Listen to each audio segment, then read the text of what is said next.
YCM रुग्णालयातून जे दिव्यांगत्वाचं प्रमाणपत्र देण्यात आलं त्या आधारे देशाच्या दिव्यांग विभागाने त्यांना प्रमाणपत्र दिलं आणि त्या आधारे त्या यूपीएससीची परीक्षा देऊ शकल्या। या हॉस्पिटलचे डीन आहेत आपल्यासोबत डॉक्टर बाबळे सर, हे जे काही सर्टिफिकेट दिलं तर ते कसं दिलं? हे सर्टिफिकेट आपण जे दिलेलं आहे ते त्यांना सॉर्ट ऑफ आपण रिजेक्ट केलेलं आहे। दिव्यांग प्रमाणपत्र देणं म्हणजे काय, त्यांना 40% दिव्यांगत्व आहे असं त्या सर्टिफिकेट मध्ये मेन्शन केलेलं आहे। आपण जर बघितलं असेल तर त्या सर्टिफिकेट मध्ये जी टक्केवारी मेन्शन केली 7% म्हणजे 7%। याचा अर्थ काय झाला, त्यांचा जो क्लेम आहे आपण तो रिजेक्ट केलेला। मग त्या आधारे त्यांना त्या आधारे नाही झालेलं ते त्यांचं काय तिथं जे काही ऍक्सेप्ट झालेलं असेल ते मला माहिती नाही, कुठलं दिव्यांग प्रमाणपत्र तिथं ऍक्सेप्ट झालेलं असेल, पण त्या आधारे ते नक्कीच देऊ शकत नाही। एज्युकेशनल किंवा एम्प्लॉयमेंटसाठी बेंचमार्क डिसॅबिलिटी ही 40% एक्झॅक्टली मला ठाऊक आहे सर, ते 40% आवश्यक असते। जी 40% डिसेबिलिटीचं सर्टिफिकेट त्यांना अहमदनगरच्या जिल्हा रुग्णालयातून 2021 साली मिळालेलं होतं, मात्र तरी देखील त्यांनी इथे या वायसीएम रुग्णालयामध्ये अप्लाय केलं आणि इथे फक्त त्यांना 7% पायाला डिसेबिलिटी असल्याचं दाखवलं। याचा अर्थ हा झाला की आपण ते रिजेक्ट केलं, क्लेम जो आहे तो रिजेक्ट केलेला। अच्छा, हे समजून घ्या। अच्छा, 7% पायाला त्यांच्या डिसेबिलिटी तुम्हाला आढळली का? हा, डाव्या पायाला जी काही नी जॉईंट म्हणतो आपण, गुडघा आहे, गुडघ्याला 7% डिसॅबिलिटी आढळली। सर, आश्चर्याची बाब म्हणजे ही अहमदनगरच्या जिल्हा रुग्णालयातल्या डॉक्टरांना काही आढळलेली नव्हती ही पायाची डिसेबिलिटी, कदाचित नंतर झाली म्हणायचं का?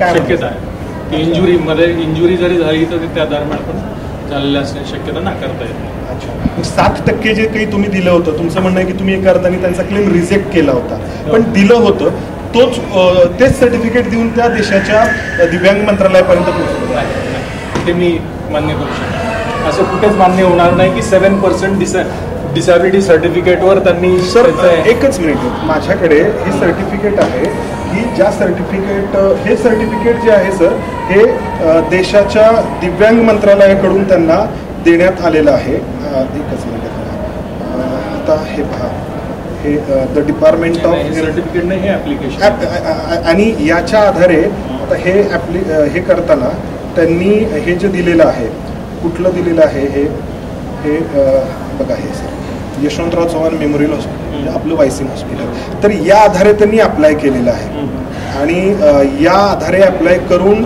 त्या पुढे ज्या आहेत त्या यूपीएससीची परीक्षा देण्यासाठी पात्र ठरलेले आहे। चुकीचं तुमचं जे काही बघण्याचा जो काही विषय हा, हे सर्टिफिकेट नाही, ऍप्लिकेशन आहे, पण हे याचा आधार त्यांनी घेतला नाही, याचा आधार नाही घेतलेला। मला ते पुरावा सकट दाखवा तुम्ही की याचा आधार घेऊन त्यांना ती नोकरी मिळाली होती, ते मला दाखवा तुम्ही। ठीक आहे, ठीक आहे। नंतर हे डॉक्टर बाबळे या हॉस्पिटलचे डीन आहेत आणि आपण जर पाहिलं तर या ठिकाणी त्यांनी अप्लाय केलेलं आहे आणि इथून त्यांना सर्टिफिकेट देण्यात आलेलं आहे। आश्चर्याची बाब म्हणजे अहमदनगरच्या जिल्हा रुग्णालयामध्ये या पूजा खेडकर यांना डोळ्यांना दृष्टिदोष असल्याचं आणि त्यांना मेंटल इलनेस असल्याचं सर्टिफिकेट मिळालं 2021 साली, मात्र त्यांनी पुन्हा या वायसीएम रुग्णालयामध्ये अर्ज केला आणि इथून त्यांना पायाने अधू असल्याचं सांगण्यात आलं आणि तसं सर्टिफिकेट त्यांना मिळालं आणि त्या आधारे त्यांनी देशाच्या दिव्यांग मंत्रालयामध्ये ॲप्लिकेशन केलेलं आहे।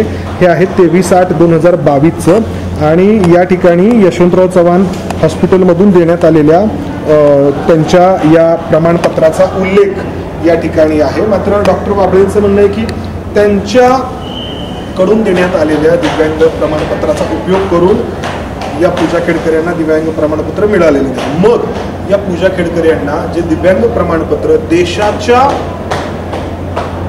दिव्यांग मंत्रालयाकडून देण्यात आलं ते कशाच्या आधारे देण्यात आलं? कॅमेरामन अमोल गवाळेसह मंदार गुंजारी, एबीपी माझा, पिंपरी। एबीपी माझा, उघडा डोळे बघा नीट।